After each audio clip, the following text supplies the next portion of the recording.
volta mesmo de uma verdadeira revolução tecnológica, que a gente muito falava antes, mas não começava, talvez por impasses culturais, e que agora todos foram forçados a começar com tudo isso, e isso pode mudar muito a nossa forma de trabalhar, a nossa forma de negociar e a nossa forma de contratar.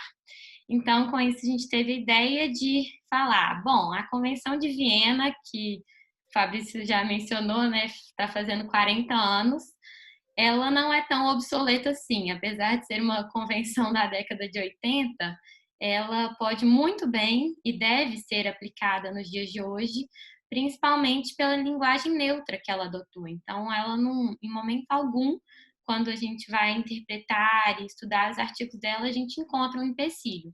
Então, a gente resolveu fazer esse evento hoje para discutir como ficam esses artigos, essas normas, nas relações que a gente tem hoje e vai ter cada vez mais. Então, a gente resolveu chamar duas pessoas que são, assim, especialíssimas na área, a professora Nádia de Araújo e o professor Fabrício, que além de saberem muito sobre a CISG, sabem muito sobre comércio internacional, sobre direito internacional como um todo. E a proposta hoje é eles fazerem uma breve exposição sobre o tema, sobre isso que eu iniciei falando, e depois a gente fazer um debate mesmo. A gente queria que as pessoas participassem, falassem, formulassem as perguntas para a gente fazer uma conversa de uma forma bem dinâmica. E eles vão abordar, então, essa formação dos contratos, a interpretação, a eventual interferência de outros regramentos da Uncitral. E depois a gente vai formular algumas inquietações que a gente já fez para estimular o debate. Isso vai ser feito pela Gabriela. E, por fim, vamos apresentar uma nova iniciativa da rede colaborativa, que é uma outra frente do cisgbrasil.net, para todos vocês poderem participar dessa nova empreitada. Então, com isso, eu dou a palavra para a professora Nádia, antes fazendo uma breve exposição sobre o currículo dela. Ela é sócia de Nádia de Araújo Advogados, professora de Direito Internacional da PUC-Rio desde 1985, doutora em Direito Internacional pela Faculdade de Direito da Universidade de São Paulo e fez LLM pela George Washington University.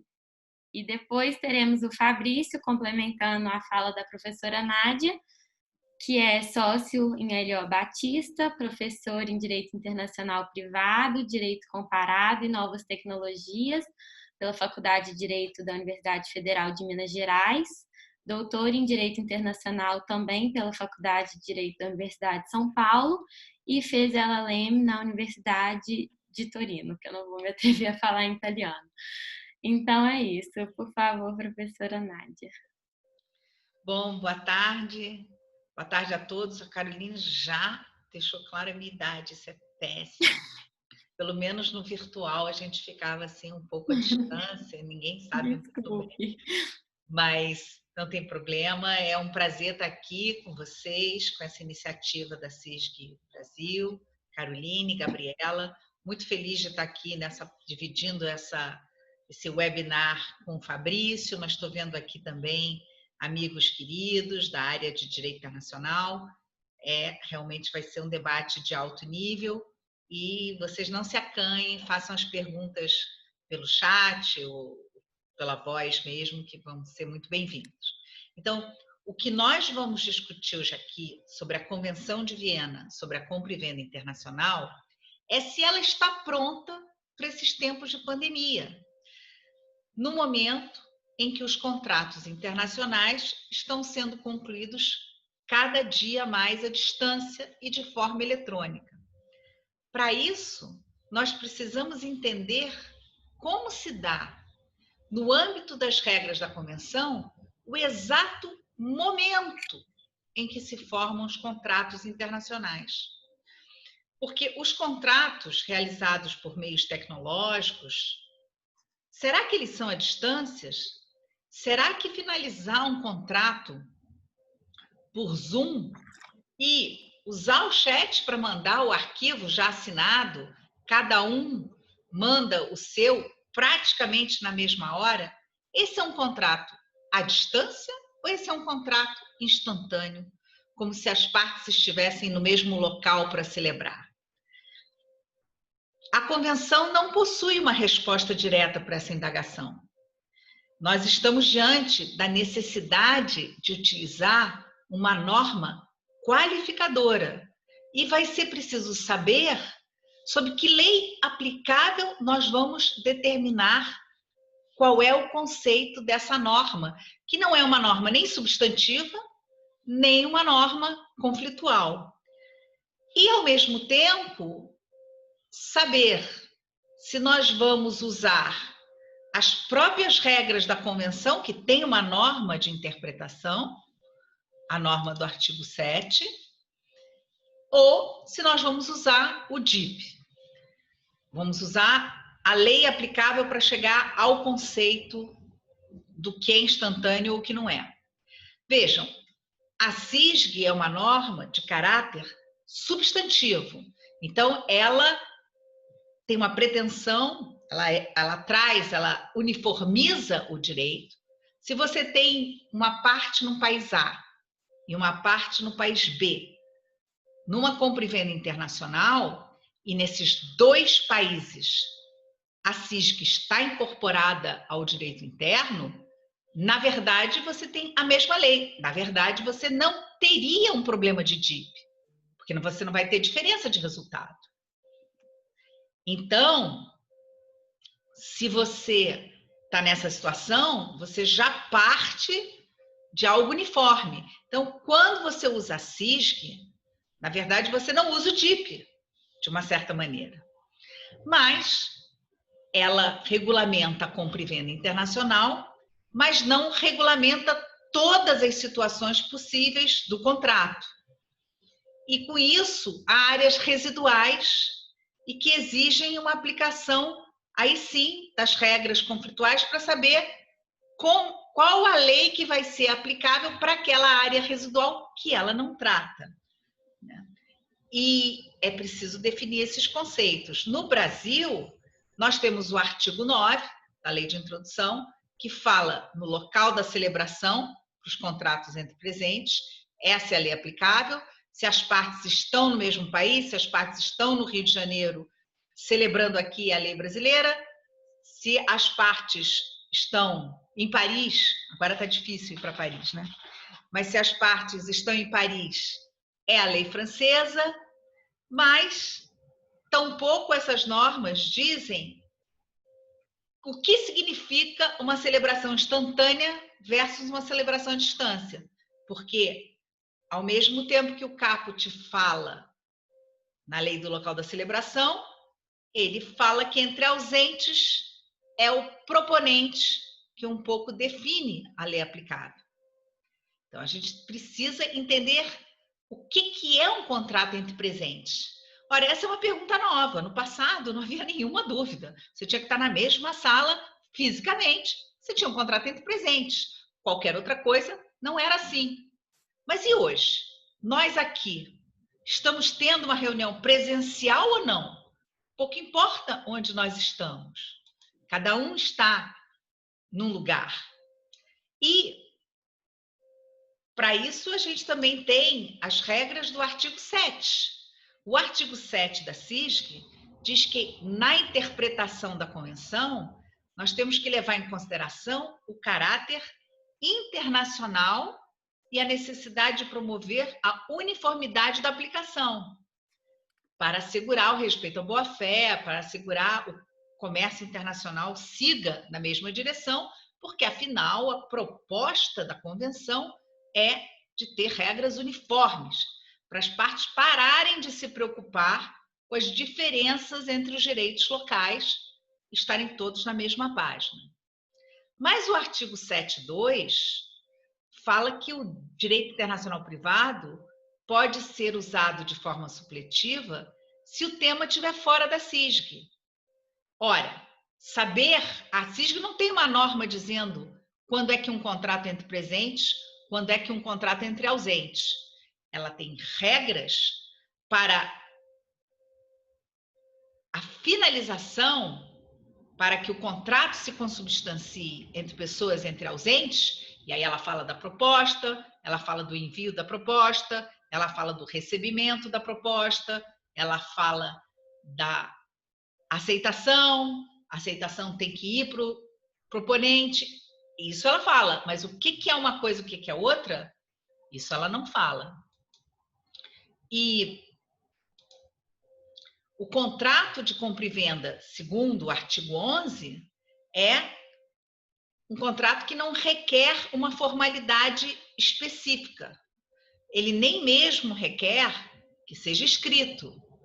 Ele não está sujeito a nenhum tipo de requisito específico quanto à sua forma. Inclusive, o artigo 11 vai longe e diz, ele pode ser provado, inclusive por meio de testemunhas. Ora, esse é um princípio da informalidade, esse é um princípio de vamos adotar o mais que as partes quiserem, as partes fazem como quiserem. Notem que o artigo 13, eu imagino que esse artigo 13 da Convenção está completamente démodé. Ele fala em telegrama e telex. Agora, aqui, nessa audiência, quem souber o que é telex, certamente é mais próximo de mim do que da Caroline. A geração Z, eu acho que não sabe o que é telex. Mas vejam a preocupação. E aí eu pergunto, e-mail é escrito? Chat é escrito? O e-mail, eu não tenho dúvida, mas aí a gente vai precisar, e eu vou deixar isso para o Fabrício, de alguma regra sobre quando é que o e-mail acontece. É quando ele sai, é quando ele chega, é quando você responde. Olhem as regras sobre esse vai e vem da proposta, porque, na verdade, a maioria desses contratos são sempre feitos à distância. Isso porque vir ao Rio de Janeiro ou ir a Paris para assinar um contrato, infelizmente, já também não é mais o dia a dia do comércio. O dia a dia do comércio é rápido, é de troca de correspondência. Então, de um lado, você tem a proposta, o proponente faz a proposta e ela é eficaz quando ela chega ao destinatário, e, de outro lado, a aceitação também tem que voltar para o proponente, e você tem uma regra que diz que a proposta verbal é imediata. E aí a gente volta à pergunta. E o chat? E essa modalidade que a gente está? Se eu fizesse aqui uma proposta para vocês e alguém falasse alguma coisa, é imediato? Mas eu estou longe. Mas é imediato? E essa aceitação é imediata? Porque só com a declaração da aceitação e essa sua chegada é que há finalmente a conclusão do contrato. Então, se ele chega, se ele é verbal, quando é que ele chega? A convenção fala, ele é imediato. Mas o que é esse imediato? E se der um delay? E se cair a internet, ficar aquela coisa devagar? Foi imediato? Como é que você classifica? Por que lei você comprova? E aí eu acho importante ter em mente que certamente nós temos duas grandes vias para a solução dos conflitos, que é a via judicial e a via arbitral, e certamente na via judicial a questão da comprovação seguirá a lex fori, seguirá as regras processuais, e o juiz será bastante severo com relação a isso. De outro lado, se você está num tribunal arbitral, numa arbitragem internacional, até com árbitros de mais de um país, a visão deles acerca da comprovação dessa situação pode ser diferente. Deve ser talvez mais aberta à lex mercatória, à utilização dos princípios do NIDROIT, à utilização da lei modelo da UNCITRAL sobre comércio eletrônico, porque eles estarão mais fixados na própria convenção e no artigo 7 da sua internacionalidade para interpretação. O juiz de direito, talvez um pouco menos. Eu ouso dizer que ele estará menos conectado a esse caráter internacional tão caro à convenção de compra e venda. Então, nesses dias E o artigo 24 fala que a proposta, aceitação ou qualquer manifestação chega quando for verbal, imediatamente, ou quando ela for entregue no estabelecimento. Outra noção do passado. Cadê o estabelecimento? Estamos todos sem estabelecimento. Estamos todos em casa. Que estabelecimento é esse? Os escritórios estão todos fechados, as empresas estão todas fechadas. Então, de novo, a gente precisa fazer um adornamento aqui dos conceitos da convenção. Então, nesses dias de pandemia, a gente precisa se perguntar o que é entrega, o que é a chegada no estabelecimento, o que é a contratação à distância. E aí entram as novas metodologias, entra a discussão. Veja, não é a discussão sobre as novas metodologias, sobre isso eu não tenho nenhuma dúvida. A gente conhece aqui as novas metodologias, o e-mail, o chat, o Zoom, e sei lá. Daqui a pouco vão entregar um contrato desse para um drone, alguma coisa assim. Ele vai cair, vai ser entregue no estabelecimento, ele cai de drone no estabelecimento.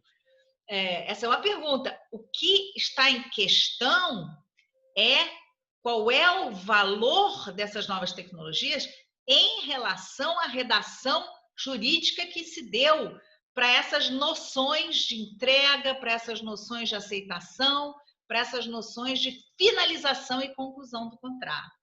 Essa que é a nossa questão. E com isso eu encerro até um pouquinho antes aqui do tempo. Obrigada. Muito obrigada, professora. Sim, foi muito claro, muito real, muito atual e acho que todas essas discussões todo mundo está vivendo, né? Me lembrou até a notícia que todo mundo deve ter visto essa semana, que agora os pagamentos podem ser feitos pelo WhatsApp. Então, você vai ter o contrato ali formado, pago e a combinar como que vai ser essa entrega, dependendo, né? Então, acho que a gente está vivendo realmente uma mudança muito grande e que a gente precisa de readaptar o que significam esses conceitos. Com isso, então, passo a palavra para o professor Fabrício para as considerações antes da gente entrar nas discussões. Obrigado, Caroline. Bom, boa tarde a todos, a todas. É uma alegria enorme estar aqui online com vocês, encontrar queridos amigos, amigas, professores do direito internacional, privado, comércio, arbitragem, dividir com a professora Nádia, uma querida amiga inspiradora, né, dizer que há 10 anos eu fui aluno da professora Nádia na AIA, e foi uma experiência marcante na minha vida, na minha carreira, porque certamente me fez pensar sobre oportunidades, tanto em rever e olhar o direito internacional privado sobre as suas bases. E, acima de tudo, a Convenção de Viena, naquele momento, fazia seus 30 anos, mas eu já na graduação como aluno, quando a convenção fez 20 anos, o Brasil sequer pensava ainda em aderir à convenção e ratificá-la.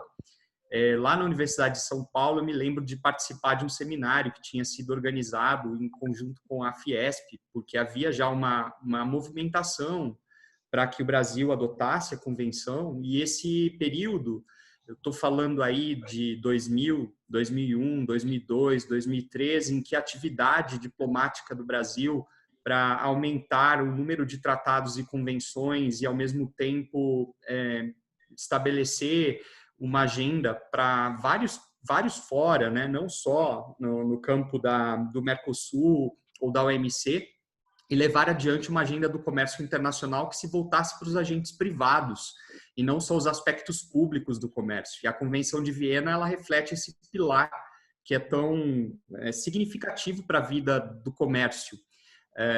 Se recordem que ela é mencionada tantas vezes na Academia Brasileira antes da adesão do Estado brasileiro à Convenção, e fez uma escola, justamente a escola do Rio Grande do Sul, a professora Vera Fradeira, a professora Judite Martins Costa, que sem dúvida foram grandes entusiastas da Convenção, passando por outros autores que sempre foram buscar, primeiro, introduzir o estudo da Convenção dentro do ensino do direito no Brasil e, aos poucos, também influenciando a própria jurisprudência, que já em determinados julgados, como, por exemplo, da ministra Nancy Andrighi, Rui Rosado Aguiar, que já citavam a convenção, mesmo antes da convenção ser parte do direito brasileiro, como incorporada pelo decreto em 2013. E quando a convenção entra em vigor no Brasil, nós passamos para um outro estágio, que é um estágio de levar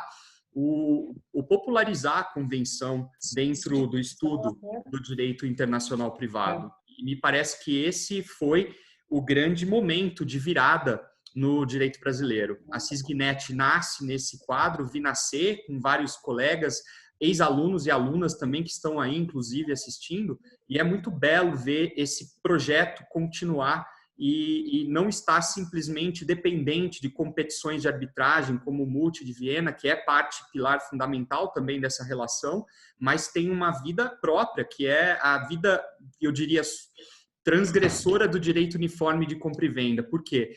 Porque o direito uniforme tem uma beleza intrínseca. Ele fez jurisprudência no Brasil a respeito da hierarquia dos tratados e convenções, como a Convenção de Genebra sobre a Lei Uniforme do Cheque, Notas Promissórias, de 1966, que fez com que o Supremo Tribunal Federal determinasse qual seria o entendimento para a incorporação dos tratados que não sejam de direitos humanos. Naquela época nem havia essa discussão específica, mas tratados e convenções que entrassem no ordenamento jurídico brasileiro como no mesmo status de lei ordinária, né? E isso faz com que a gente dê um destaque para o direito uniforme criado pela Convenção de Viena, porque ele vem de décadas de pensamento, de pesquisa, de trabalho da academia, da advocacia internacional, advocacia privada internacional e da própria evolução do comércio internacional dentro dos pilares, e eu diria, dos pilares entre os agentes privados, né, e ao lado da arbitragem comercial internacional. Então, a CISG e a Convenção de Nova York de arbitragem, elas são irmãs nesse sentido, como observado, né, pela escola francesa, Bertolt Goldman, e todos os seus discípulos, no Brasil, muito discutida quando o professor Irineu Strenger e o professor Luiz Olavo Batista começam a discutir seriamente sobre o seu desenvolvimento no Brasil como ponto de estudo. E, de certo modo, a meu ver, ela vem hoje ser confrontada com as transformações que as novas tecnologias permitem em compreender a revisão desses conceitos, mas é sempre muito importante não se deixar seduzir ou mesmo ter um fetiche, uma obsessão pela tecnologia antes de compreender aquilo que é fundamental para a Convenção de Viena, que é a aproximação, que é a facilitação do comércio, que é encontrar regras uniformes para que aqueles objetivos de certeza, de segurança no comércio estejam mantidos e que eles sejam os principais motivos para que aquela convenção se estabeleça, floresça como direito uniforme, substituindo o direito de compra e venda doméstico para aquelas transações que são regidas pela convenção. Então, é também interessante, porque quando a convenção fez 30 anos, eu fui me dedicar a uma parte que muitos normalmente não olhavam, porque entendiam, bom, a convenção ela é de direito uniforme, ela regula aspectos substantivos da venda e compra internacional, ela vem de um trabalho todo na Europa, sobretudo de Rabelais, lá da década de 40, quanto ao direito uniforme, as convenções da Haia e Hamburgo, e chegaram justamente ao ponto de criar um mundo à parte, muito hermético, muito fechado, com interpretações e leituras doutrinárias e mesmo decisões judiciais que ficavam numa ilha. E a Convenção de Viena criando, inclusive, discípulas, aqueles que estavam pesquisando, estudando, falando sobre a Convenção, de um modo praticamente inacessível. E aí eu pensei, bom, ela nasce de um desdobramento do comércio dinâmico e da necessidade de estabelecer regras uniformes, porque aquele grupo principal, os comerciantes, os empresários, eram que tinham grande interesse de que essa convenção se estabelecesse, que os países fossem adotando como convenção e elas pudessem reger as relações comerciais internacionais. E é interessante porque ao lado dos princípios de interpretação uniforme e interpretação autônoma da Convenção, o direito internacional privado, ele está naquilo que eu chamo de campos ou janelas da Convenção de Viena. Ou seja, quando a Convenção de Viena não dá respostas, nós recorremos ao direito internacional privado para essas soluções. E esse é um ponto interessante, porque aqueles que normalmente se voltam à literatura da Convenção de Viena sobre os dois princípios que regulam tanto da interpretação uniforme do caráter internacional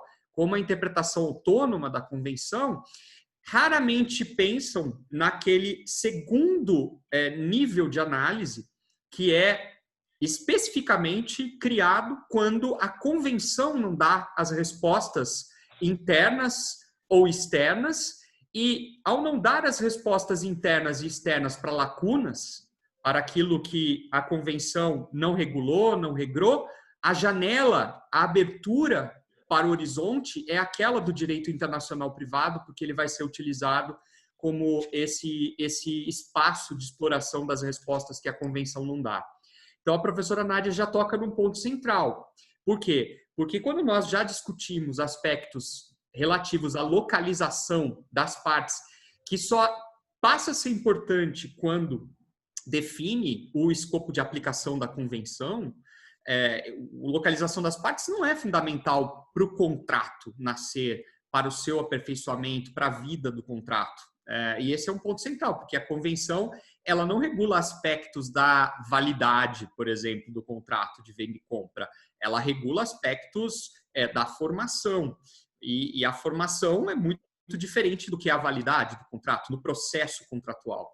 Esse é o primeiro ponto.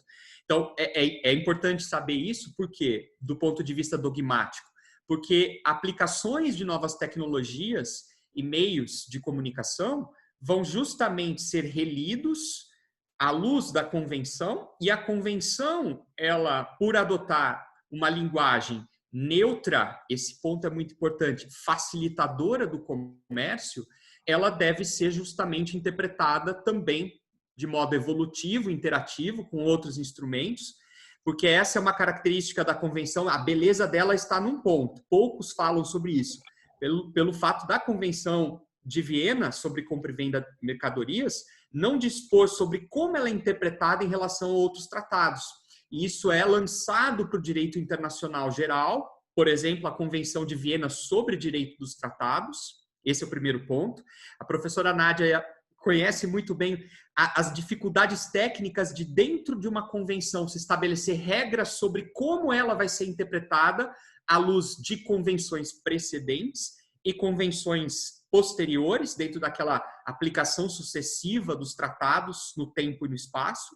E esse faz com que nós possamos desenvolver esses outros princípios de interpretação contratual, como da interpretação evolutiva e interativa, aplicáveis à Convenção de Viena, olhando aqueles outros instrumentos que vão sendo adotados pelos Estados, sejam eles instrumentos convencionais, tratados e convenções, sejam aqueles instrumentos não vinculantes ou de origem não estatal, como, por exemplo, princípios, códigos e os usos e costumes que estão na base da própria Lex Mercatoria, que são referidos na Convenção de Viena também. Ela é belíssima por abrir essas janelas para o direito internacional privado, para a Lex Mercatoria, dando a sua própria vida. E aí olhar, exatamente como mencionado a professora Nádia, que questões de aplicações tecnológicas ou novos mecanismos que sejam desenvolvidos a partir das tecnologias, dos meios de comunicação e informação, possam advir justamente desses outros instrumentos que são adotados pelo UNCITRAL, pelo UNIDROA, pela OEA, pela Conferência da Haia, e que estão ali listados numa pesquisa que eu também tive a oportunidade de resgatar, que está estabelecida na Lei Modelo UNCITRAL sobre o Comércio Eletrônico, que foi adotada por 74 estados e hoje ela está praticamente ampliada em 153 jurisdições, incluindo naquelas dos países como Estados Unidos, Canadá, Inglaterra, o Reino Unido, que compreendem outros países, especificamente nos Estados Unidos, os Estados Federados, com competências para regular aspectos contratuais. e que, no caso brasileiro, foram muito mais desenvolvidas no campo da contratação eletrônica envolvendo o consumidor e não os contratos empresariais, os chamados business to business, B2B. Então, há uma sutileza também nisso que é muito importante para conhecermos, né, como adaptar a essas transformações. E depois a Convenção das Nações Unidas sobre o uso das comunicações eletrônicas, que entra em vigor em 1º de março de 2013, com 14 estados contratantes, o Brasil não é parte. Há restrições específicas de adoção, mas que elas vêm hoje trazidas pelos acordos de livre comércio. Nós vamos falar, mas o que é acordo de livre comércio? Acordos regionais de livre comércio tem a ver com a convenção? Tudo. Por quê? Porque muitas das regras de atualização de obrigações dos países com relação à flexibilização das formas de contratação, padronização, certificação, queda das barreiras tarifárias e não tarifárias no comércio, afetam também o regime privado de regulação. Isso tem sido hoje uma outra frente que não daria tempo aqui para falar, mas eu queria dizer quanto isso hoje é importante para conhecer.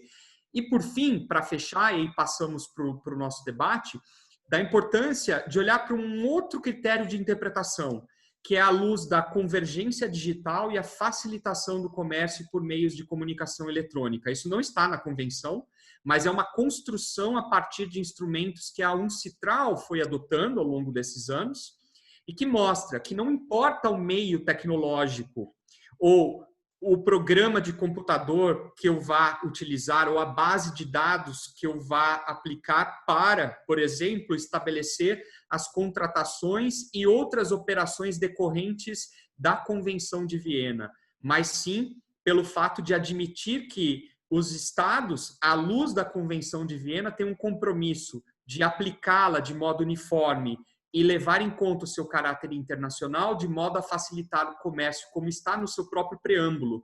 Fato também que muitas vezes poucos passam a observar essa relação que existe entre a convenção e esse objetivo de não só uniformização, mas também de eliminação de qualquer forma que crie obstáculos para a conclusão do contrato de venda e compra, porque essa é a principal ideia do que está na parte da formação dos contratos nos artigos 14 seguintes da convenção. Então, eu queria lembrar que a professora Nádia chama a atenção do artigo 11, e o artigo 11, para nós, é um artigo fundamental para solucionar essas questões de interpretação e aplicação da convenção à luz das novas tecnologias. E fico muito aqui feliz de a gente estimular esse debate nessa parte do nosso encontro. Bom, Fabrício, muito obrigada por toda a sua explanação, toda a parte histórica, todo esse contexto muito, muito rico trazido. Acho que é muito importante a gente saber olhar para trás, entender tudo que a Convenção já dialogou e dialoga até hoje. Acho que, como muito bem pontuado, as tecnologias são ferramentas para realmente facilitar o comércio internacional e a gente não tem que ter medo delas, mas sim aprender a interpretar esse novo contexto que surge com essas novas formas de contratação, né? Bom, então, com isso, eu gostaria de convidar a todos que queiram formular perguntas, questionamentos ou mesmo fazer ponderações que manifestem no chat, que aí eu vou conduzir a palavra para cada um, só para a gente se organizar. E, enquanto isso, a gente vai fazer algumas ponderações que nós, do ciscbrasil.net, formulamos. Isso vai ser feito pela Gabriela. E, caso vocês também não queiram formular a pergunta pelo vídeo, vocês podem mandar pelo chat, que nós vamos formular para a professora Nádia e para o professor Fabrício. Então, Gabriela, pode começar com as indagações, por favor. Certo, Carol. Boa noite a todos.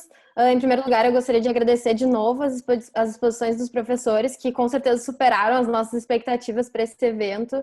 Foram exposições muito claras, objetivas e realmente muito interessantes. Bom, como mencionado pela Carol, eu fiquei com a tarefa de iniciar os debates de hoje. Para isso, a gente preparou 3 questões iniciais para estimular um pouco o debate. E depois disso, nós vamos abrir a oportunidade para quem quiser formular questionamentos, que formule. Então, pessoal, quem quiser pode avisar no chat que tem interesse em formular a pergunta ao vivo, ou enviar por escrito, como a Carol falou. A nossa primeira pergunta ela é justamente sobre essa questão da formação do contrato na CISG, mas mais especificamente sobre a possibilidade de revogação de uma proposta em contratos entre ausentes. É assim, aplicando a lógica do artigo 16, eu gostaria de perguntar, então, para os professores, se em comunicações por e-mail, caso haja uma falha no envio da aceitação, por conta de algum problema de rede, se essa aceitação será considerada como enviada para fins de impossibilitar a revogação feita pelo proponente. Por exemplo, se a revogação nesse caso for enviada antes que a falha de comunicação seja corrigida, o contrato vai ser considerado formado e então impossível de ser revogado, pode, nesse caso, entrar em discussão de quem foi a responsabilidade pela falha no envio, por exemplo, se essa falha se deu por uma falha de internet comum, que poderia ter sido verificada pelo aceitante, ou se foi uma falha no servidor e o aceitante não teria como descobrir que a aceitação não foi enviada. Isso faz alguma diferença para a formação do contrato e para essas questões de revogação? Esse é o questionamento.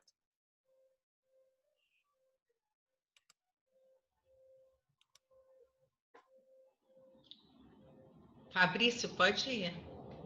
Vou começar aqui. Bom, como que a gente pode partir para analisar essa questão? Bom, primeiro lembrar uma primeira opinião consultiva que foi dada pelo Conselho da CISG em relação ao artigo 13 da Convenção, e eu acho que o artigo 13 é uma chave, porque o artigo 13, ele estabelece que, por exemplo, o formato escrito do contrato por per se irrelevante, porque ele pode ser adotado ou concebido pela forma de comunicação escrita e que seja passível de leitura pela parte que emite a proposta e a parte que recebe e aceita a proposta, né? E esse é o primeiro ponto daquilo que a professora Nádia tinha levantado, né, com relação a como que nós vamos interpretar o que é um contrato escrito ou não, à luz desse primeiro critério que a convenção não vai responder. Por isso que isso é fundamental. Ela não tem nenhuma diretriz a respeito daquilo que pode ser colocado como um requisito de forma, porque o requisito de forma não faz parte da formação, mas sim de aspectos da validade do contrato. E a lei aplicável à validade do contrato está fora do escopo da Convenção de Viena. Então, essa é uma primeira observação.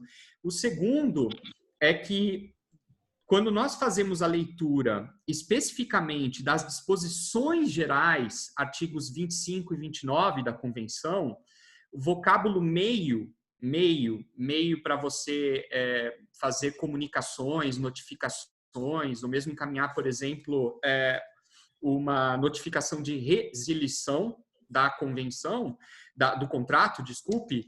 Há também uma outra observação de que qualquer tipo de meio utilizado no uso e costume, geralmente reconhecido e regularmente utilizado no comércio, quando nós passamos a utilizar isso dentro do campo da contratação para venda e compra internacional de mercadorias, sendo ela eletrônica, nós abrimos mão de qualquer tipo de formalidade, porque isso está dentro do próprio artigo 11, ou seja, a vida da formação, conclusão do contrato, e o pós, ou seja, a execução, estando nessa mesma linha.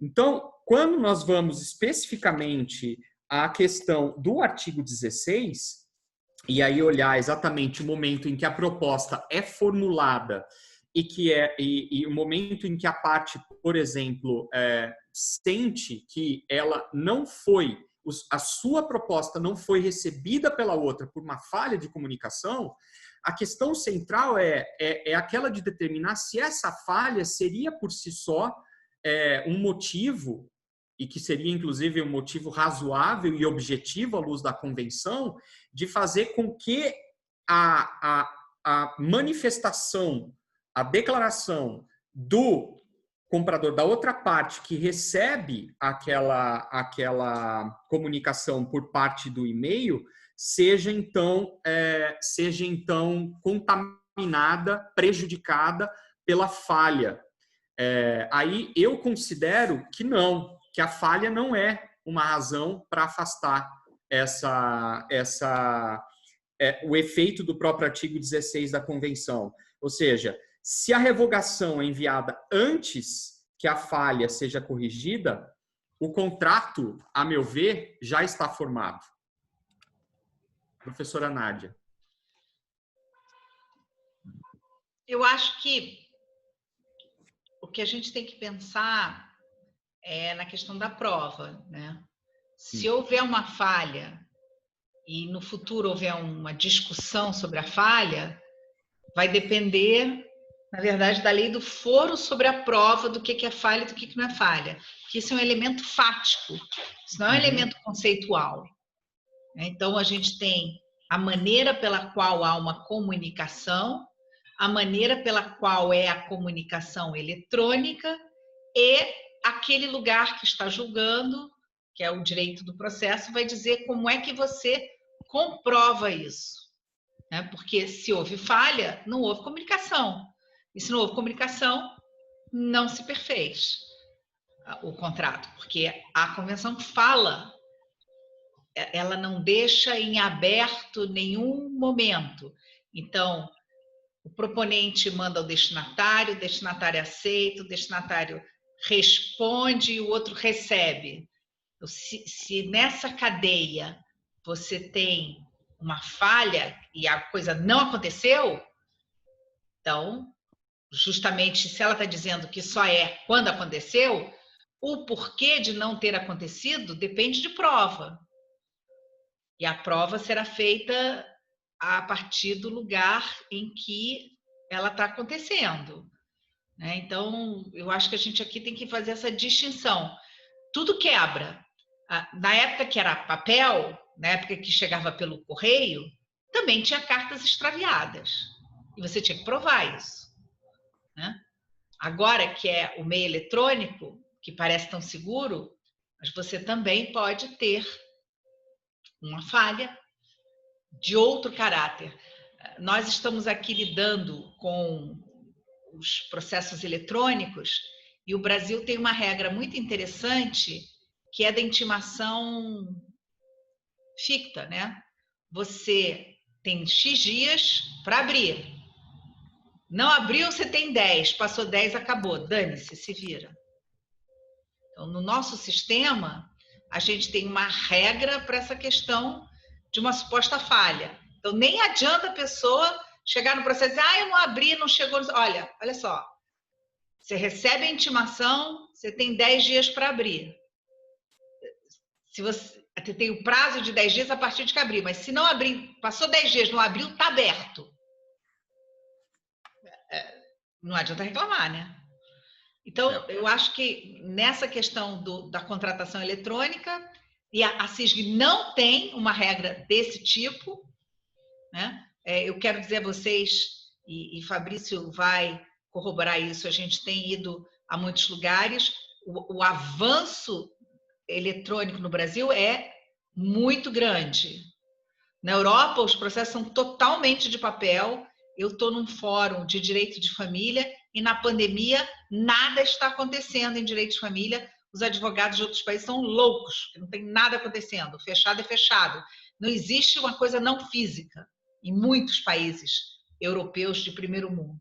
E nós aqui temos quase tudo eletrônico, os juízes estão respondendo por WhatsApp, a gente está tendo contato pessoal com os juízes de Zoom, né? Então, claro, tem coisas que estão difíceis, tem processos físicos ainda, mas o nosso avanço no processo eletrônico é muito grande.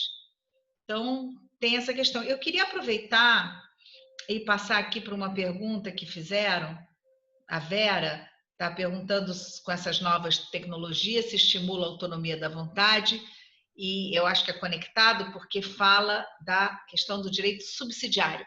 Qual seria o melhor direito subsidiário? Bom, eu não tenho dúvida que as partes podem escolher, eu não tenho dúvida que, cada vez mais, com a complexidade dos contratos, os advogados têm que estar informados e precisam pensar e não lidar com essas midnight clauses como se fosse um lixo no final do dia, no final da noite.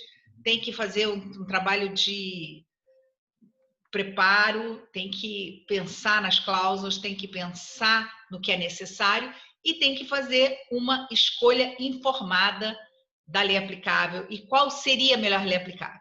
E eu li um artigo recentemente do Gilles Culimbert falando de uma pesquisa empírica que ele fez. A lei mais escolhida no mundo é a lei inglesa. E a número 2 é a lei suíça. Elas são melhores? Eu acho que ninguém sabe. Mas é um certo efeito de manada. Todo mundo escolhe elas e todo mundo continua escolhendo elas e todo mundo acha que se escolhê-las estará bem.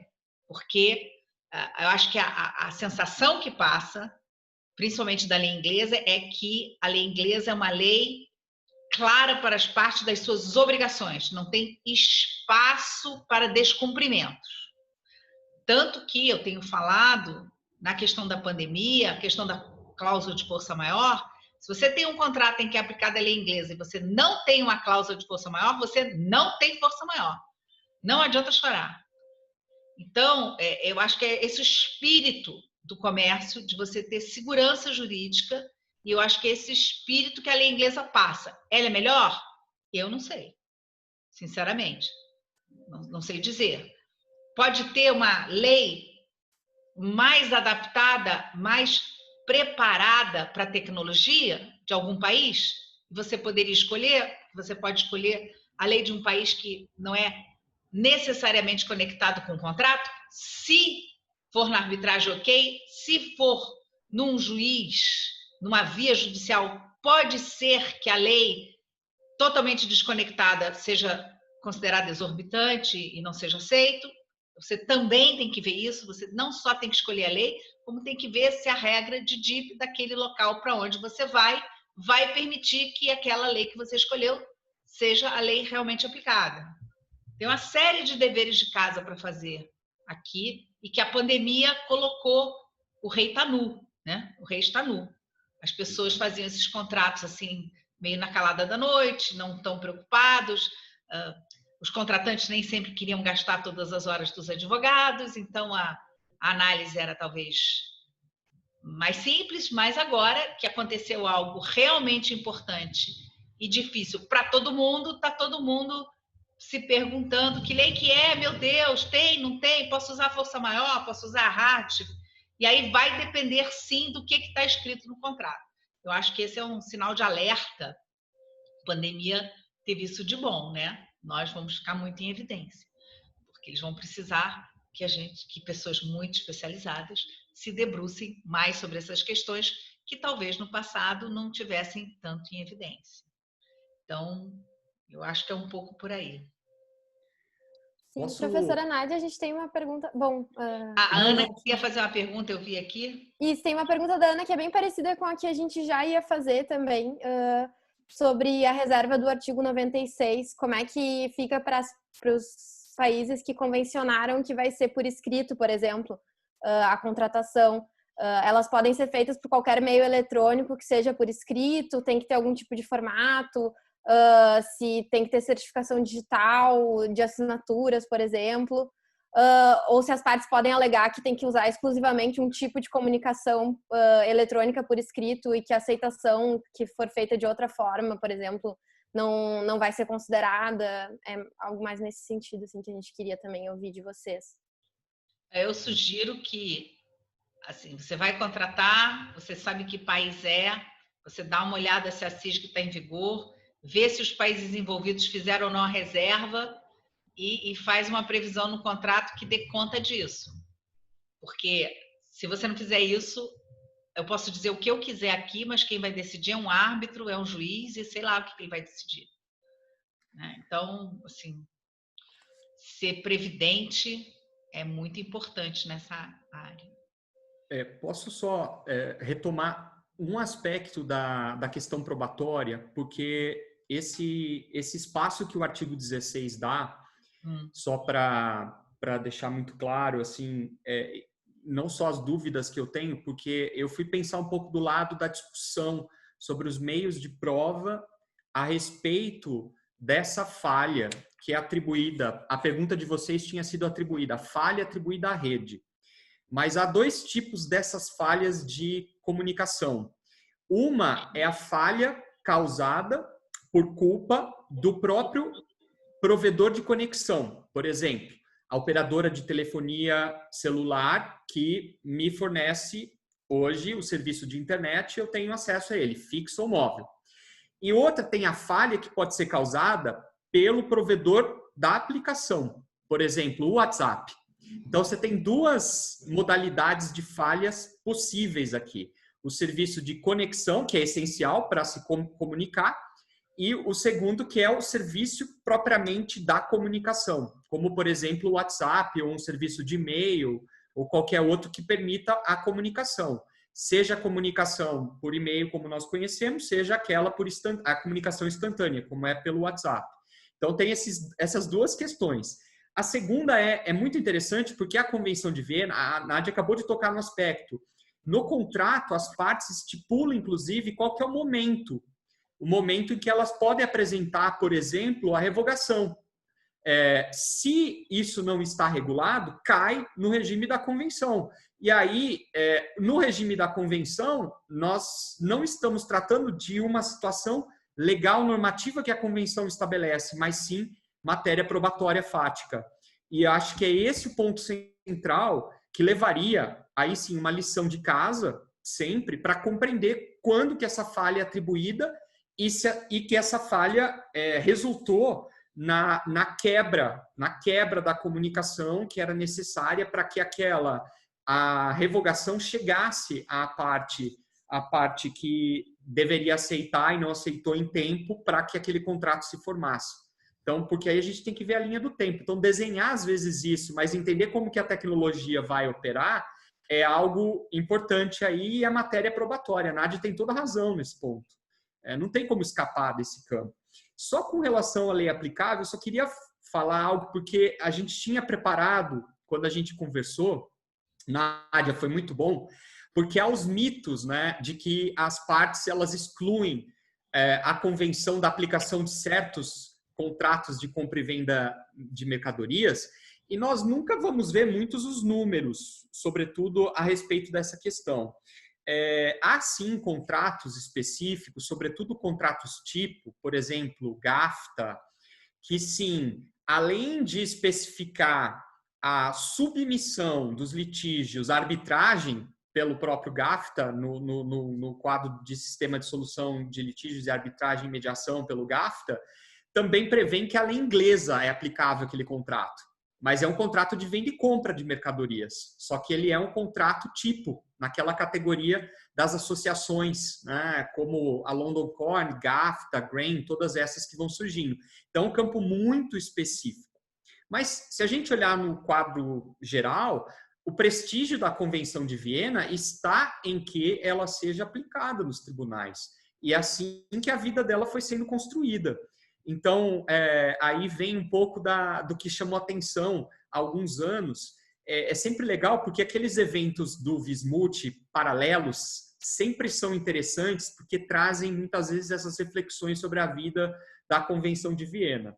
Então, a professora Schwenzer fez uma obra em que ela convidou várias pessoas para trabalhar os 30 anos e um artigo da Petra Butler sobre a aplicação dos meios de comunicação eletrônica na convenção, também tocava um aspecto muito interessante, que era esse de repensar as tecnologias favoráveis à convenção, e não simplesmente fazer uma interpretação da convenção à luz das novas tecnologias. E eu acho que é isso que faz com que a convenção não possa ser considerada ultrapassada, né? Se fosse assim, acho que a brincadeira que a professora Nádia fez é muito boa, porque a convenção não é pelo fato de ela ter 40 anos que ela está ultrapassada e aí nós olharmos de que forma essas mudanças são feitas. Então, só para fechar, a questão da lei aplicável, ela continuará sendo uma janela daquelas determinadas pelo direito internacional privado, e a própria Convenção de Viena, ao ser incorporada ao direito brasileiro, ou seja, ela é parte do direito brasileiro hoje, ela tem um elemento de modernização fundamental, que é ter trazido o princípio da autonomia da vontade. para o direito brasileiro ao lado da lei de arbitragem, né? Aquilo que está hoje na base da proposta de reforma do artigo 9º da lei de introdução. A professora Nádia me encaminhou o projeto de lei 1038, que passou agora a tramitar no Senado Federal, de autoria do senador Rodrigo Cunha, que faz essa explicação no relatório, na justificativa, a exposição de motivos do projeto, numa nota que a professora Nádia e a professora Cláudia preparando o Brasil para o acordo do Mercosul-União Europeia com a adoção integral do princípio da autonomia da vontade. É exatamente a modernização das normas brasileiras do direito internacional privado, da contratação eletrônica, vão ser exponenciadas, ou eu diria assim, aprofundadas, com essas mudanças que têm sido introduzidas por vários acordos e convenções de que o Brasil é parte, inclusive no campo comercial público, né? Não só no campo privado. Então, acho que é para esse ponto que a gente tem que ficar atento agora nessa parte que vem. A gente tem que pensar que a lei, o artigo da LINDB de 42 era de um outro mundo. E houve época que o local da celebração era uma demonstração efetiva de um certo poder de barganha. Você era comprador e o vendedor era alguém que lhe interessava, você ia lá. Se o vendedor queria vender para você porque você era um grande comprador, você, vendedor, é que ia. E o local da celebração fazia sentido porque as pessoas se encontravam. Hoje, a gente está vivendo uma outra realidade. Então, o princípio da autonomia da vontade, ele foi sendo introduzido no Brasil aos poucos. Ele entrou na lei de arbitragem, no artigo 2, e ele causou essa dicotomia. Hoje, se o seu contrato tem uma cláusula enviando a solução de controvérsias para arbitragens, você pode escolher a lei. Se não tem, você vai para o artigo 9. E eu tenho visto alguns casos, e um caso recente do STJ, ministro Salomão, falando da autonomia. Hoje é algo mais natural, temos na arbitragem. Quando nós temos sentenças estrangeiras que vêm para ser homologadas no STJ e foi discutida a lei aplicável, isso não é considerado contra a ordem pública. Tem o caso da Marítima, que muito bem ilustra isso. Depois, nós tivemos a incorporação da CISG em 2014. Então, está faltando pouco, sobrou pouca coisa, porque o contrato de compra e venda internacional é o contrato mais usado, é o maior número de operações internacionais são de compra e venda internacional. Então, sobrou pouco para aquela fórmula mais rígida do artigo 9. E aí, o ministro Salomão adota a teoria da autonomia da vontade, diz que a escolha das partes deve ser considerada como a escolha, só que era um contrato em que essa escolha era da mesma lei do local da celebração. Isso é uma coisa que eu vi muito. Eu ainda não vi um acórdão da jurisprudência em que a escolha é uma e o local da celebração é outro. Para a gente realmente ter esse confronto. Mas é um avanço se falar nisso, é um avanço trazer isso.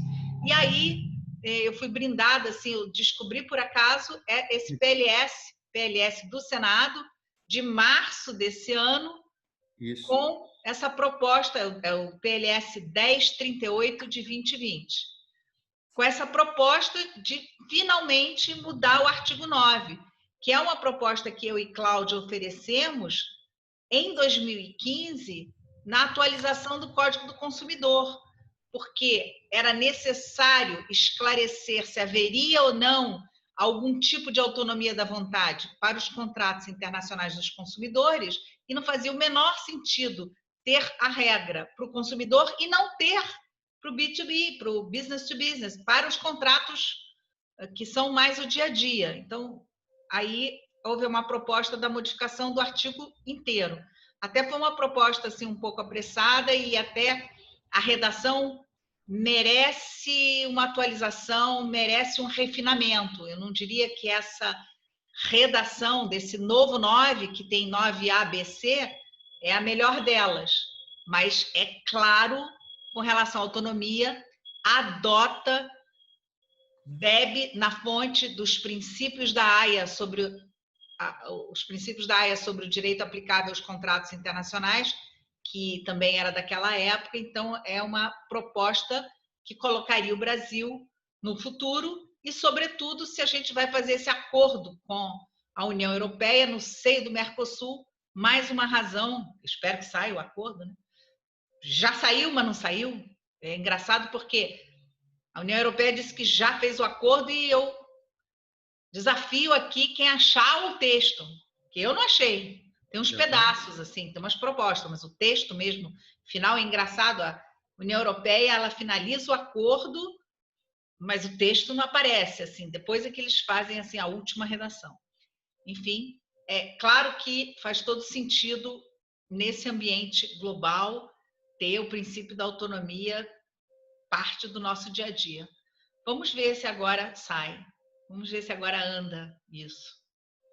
E dizer que eu acho que tem outro ponto que aí eu chamaria para o futuro da própria atividade do CISG Brasil, que é voltar-se um pouco para essas preocupações, tanto em relação às faces dos novos acordos de comércio e como eles vão afetar a operação diária da Convenção de Viena. Esse é um ponto central. Por quê?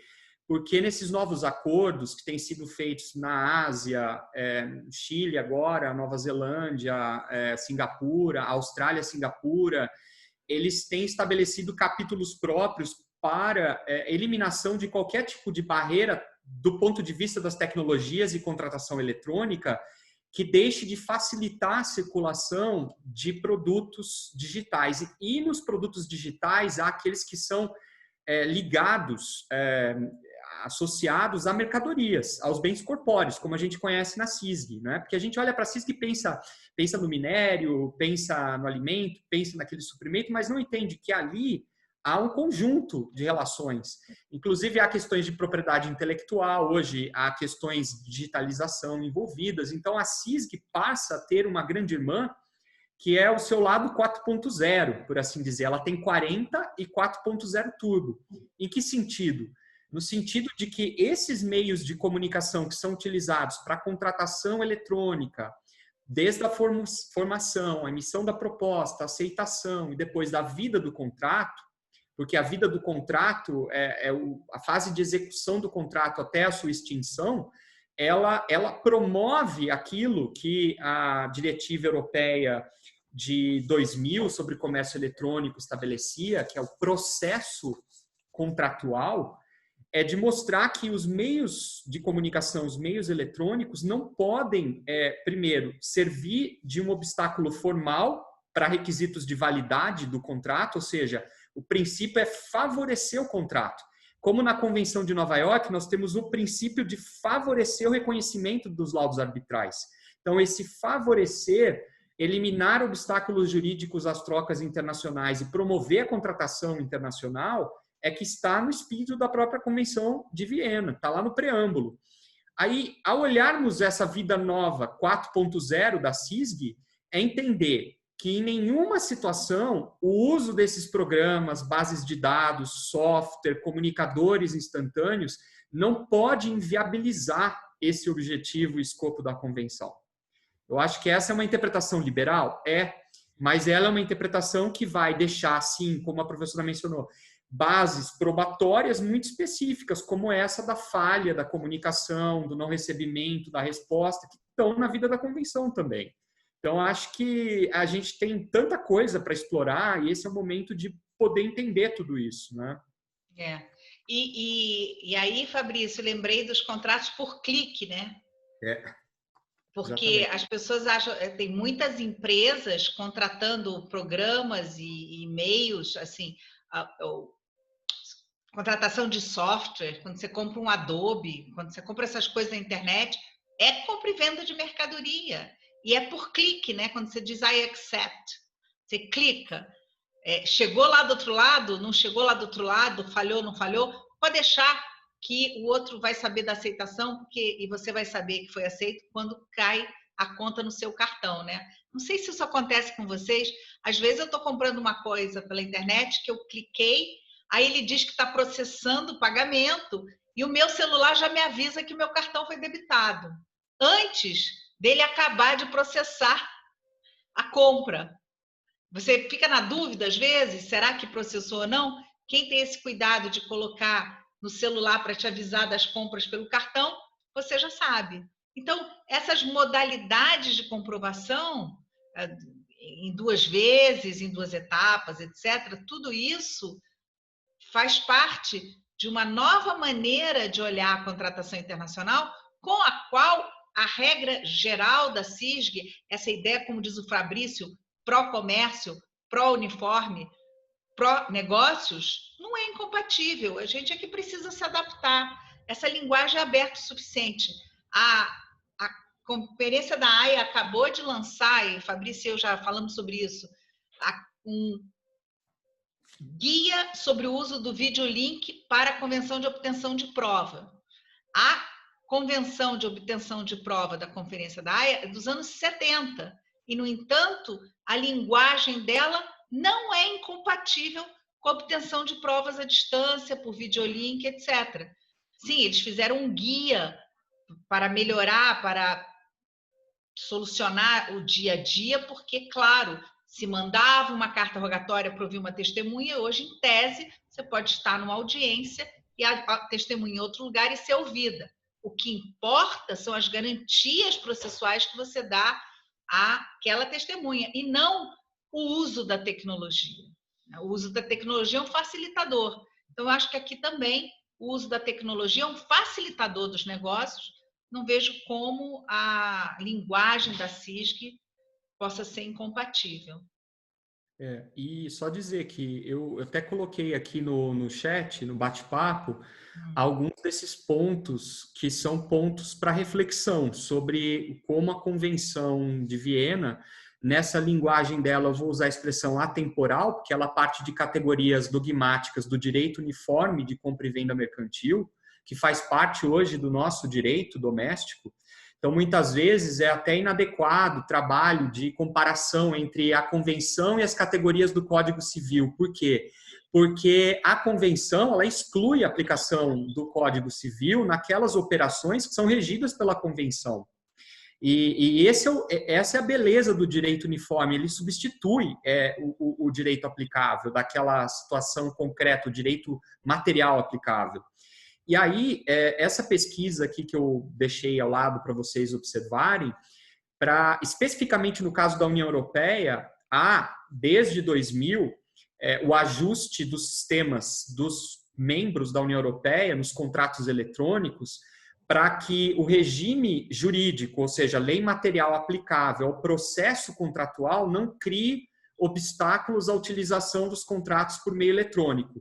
Para que dizer isso? Olha, se os contratos eletrônicos ou por meios eletrônicos são utilizados para contratação, os direitos nacionais não podem criar obstáculos, por exemplo, estabelecendo requisito formal para diminuir o valor, inclusive probatório, dos contratos eletrônicos e frustrar o objetivo central, que é facilitar a contratação no mercado comum europeu, porque tudo é à luz do mercado interno, né? A Nádia sabe o quanto isso para eles é o valor central das liberdades de circulação de mercadorias, bens, serviços, pessoas.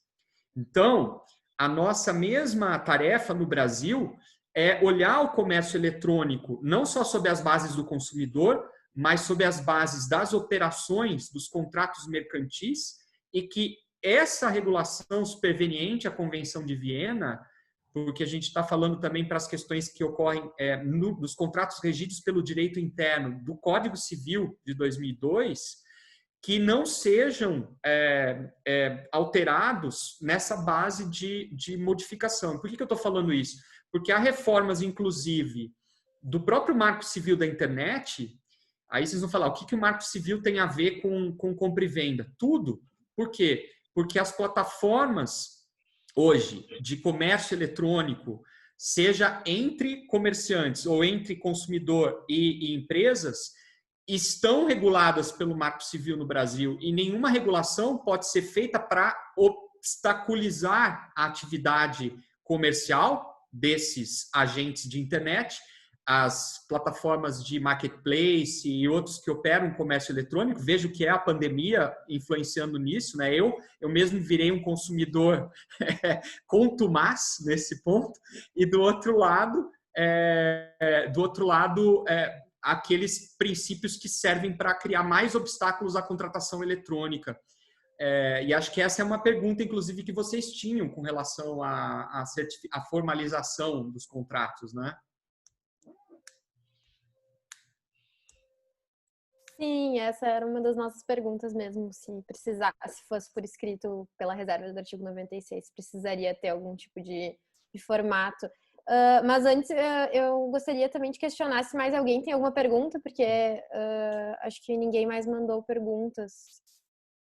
Porque depois acho que vamos passar a palavra para a Carol contar um pouco sobre o nosso projeto, nosso novo projeto da rede colaborativa. Bom, então eu queria agradecer muitíssimo a professora Nádia, professor Fabrício. Acho que a gente tem um último comentário agora da Vera, mas, enfim, eu acho que vocês fecharam com chave de ouro. Enquanto vocês estavam falando, eu fui pensando muito que a gente não está falando da tecnologia como um agente realmente fazendo algo, só como um meio, né? Um facilitador. Então, a gente não precisa de fazer com que todo esse formalismo impacte negativamente nas relações comerciais, que ela, na verdade, só intensifica e agiliza os procedimentos. Então, que a gente tem que conseguir realmente adequar o texto da convenção, que não tem nenhum óbice ao nosso entender, né? Eu vou ler o comentário da Vera, caso vocês queiram fazer alguma ponderação, e aí em seguida eu explico qual que é o nosso novo projeto com a rede colaborativa. Então, a Vera fala que um breve comentário ainda sobre a questão da autonomia da vontade das partes. O professor Gustavo Mônaco levanta a tese de que a nova lei da liberdade econômica, com a alteração do artigo 421 do Código Civil, que diz: nas relações contratuais privadas prevalecerão o princípio da intervenção mínima e a excepcionalidade da revisão contratual. Nessa esteira, Gustavo entende que os incisos do artigo 421-A do Código Civil impedirão a ingerência do julgador para submeter um contrato a outra lei que não seja aquela que eles próprios tenham indicado como parâmetro interpretativo e de distribuição de riscos do pactuado. Então, vocês gostariam de fazer algum comentário? Mais sobre escolha, né, da lei material. Assim, é uma interpretação muito interessante do professor Gustavo, e eu acho que até uma interpretação feliz. Se os tribunais vão seguir nessa direção, aí já é um outro ponto difícil. Eu tenho muito claro que o STJ, nos últimos anos, pelo menos nas câmaras de direito privado, está muito na linha de respeitar a autonomia, de respeitar os negócios, de respeitar a arbitragem. Então, acho essa uma interpretação bastante plausível. Mas o que vai acontecer, a gente não sabe, né? É algo que nós vamos ter que esperar para ver. Mas é claro que a gente caminha nessa direção, e principalmente de segurança jurídica, de respeito ao pactuado, né? O pactuado só deve ser quebrado por situações extremamente excepcionais. Inclusive, mesmo na pandemia, não é uma questão qualquer hora, qualquer coisa, tudo é força maior. Tem que haver uma impossibilidade real. Vai usar onerosidade excessiva, tem que comprovar que o desequilíbrio efetivamente impacta de tal forma que você não pode seguir adiante. Eu tenho ouvido muito assim, primeira semana de pandemia, tudo era força maior. Não é bem assim. Há possibilidade de cumprimento. Nós vamos ter que renegociar. Só se fala nisso, a mediação e a renegociação de tudo. Os preços mudaram, as condições mudaram, mas a palavra empenhada tem o seu valor. É preciso negociar. Então, essa ideia de usar o 421 novo aí para trazer autonomia da vontade é uma ótima ideia. Como os tribunais vão encarar isso, só o futuro dirá. Fabrício, você quer fazer alguma ponderação?